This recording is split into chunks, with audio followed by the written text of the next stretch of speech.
Ang pang-aapi sa Pilipinas, panahon na para sa tunay na pagbabago. Nakakahiya ang nangyayari sa Pilipinas. Ang mga dayuhang mamumuhunan, partikular na ang mga Amerikano, ay pinagtitripan ng isa't isa upang pagsamantalahan ang murang paggawa na magagamit doon. Ang mga Pilipino ay napipilitan magtrabaho sa kaunting piso sa isang araw, sapat lang para mabuhay, ngunit hindi sapat para talagang umasenso. At bakit? Dahil ang parehong mga gumagawa ay nagbabayad ng 5 beses ng halaga sa kanilang mga manggagawa sa kanilang sariling bansa. Isa itong matinding kawalang katarungan. Korupsyon at kawalang interes ang higit na nagpapahirap sa sitwasyong ito ay ang gobyerno ng Pilipinas ay kasabwat sa modernong pang-aalipin na ito. Ang katiwalian ay tumatagos sa bawat hibla ng gobyerno. Sinuhulan ng mga dayuhang negosyante ang mga politiko ng milyon-milyon para ipagpatuloy ang pagsasamantala sa kanilang mga manggagawa ng walang anumang pagtutol. Sa halip na manindigan para sa kanilang mga tao, ibinenta ng mga pinuno ng gobyerno ang kinabukasan ng kanilang sariling mga mamamayan sa pinakamataas na bidder. Walang pag-ibig para sa kanilang sariling mga tao, walang pakiramdam ng responsibilidad. Relihiyon, bahagi ng problema. Ang mga pinuno ng relihiyon ay may kasalanan din. Nananawagan sila ng mas maraming bata ngunit pumikit sa sobrang populasyon at kahirapan na kanilang tinutulungan. Ang resulta, ang mga bata ay ipinanganak na walang kinabukasan. Walang trabaho, walang edukasyon, dahil kailangan bayaran yon, at hindi ito kayang bayaran ng mga magulang. Ang mga batang ito ay nagiging alipin sa kanilang sariling lupain. Ang ikot ng kahirapan, pagsasamantala, at kawalan ng pag-asa ay patuloy na umiikot. Nasaan ang responsibilidad? Paanong ang Pilipinas, isang bansang may napakaraming potensyal, ay nananatiling nakulong sa siklong ito?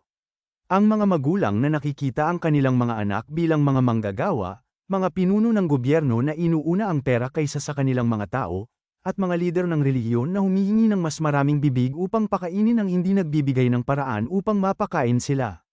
Nasaan ang habag? Nasaan ang pakiramdam ng responsibilidad? Oras para sa pagbabago, libreng partidong pampulitika, LPP.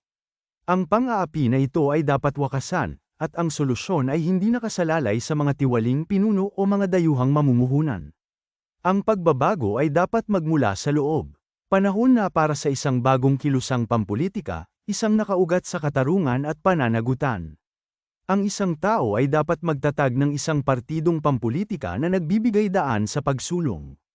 Dapat isama ng partidong ito ang mga turo ng direlihiyosong Vishnu Society, na pinamumunuan ni Guru Besar Lankar Ida Buges, na nagtataguyod para sa isang makatarungang lipunan kung saan mahalaga ang pangangalaga sa mga tao, katapatan, at transparency. Isang partidong paninindigan laban sa dayuhang pagsasamantala at sa katiwalian nagbibigay daan dito. Isang partido na inuuna ang edukasyon at trabaho upang ang mga bata ngayon ay hindi maging alipin bukas. Isang partido na tumutulong sa mga magulang na tanggapin ang responsibilidad para sa kanilang mga anak at pumipilit sa mga lider ng relihiyon na makisali sa pagsisiyasat ng sarili. Sumali, tumayo ito ay hindi isang fairy tale o isang malayong panaginip. Ito ang kinabukasan maaari nating buuin ng sama-sama. Ngunit ito ay nagsisimula sa kamalayan.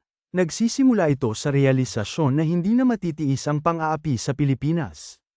Panahon na para talikuran ang katiwalian, pagsasamantala, at kahirapan.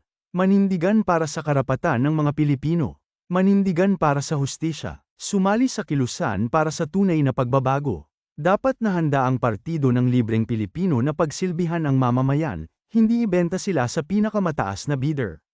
Oras na, hayaang ang nagtatag, na may puso para sa bayan at bayan, ay lumabas at itatag ang malayang partido Pilipino ayon sa mga turo ng Vishnu Society. Sama-sama, makakabuo tayo ng makatarungang kinabukasan para sa Pilipinas.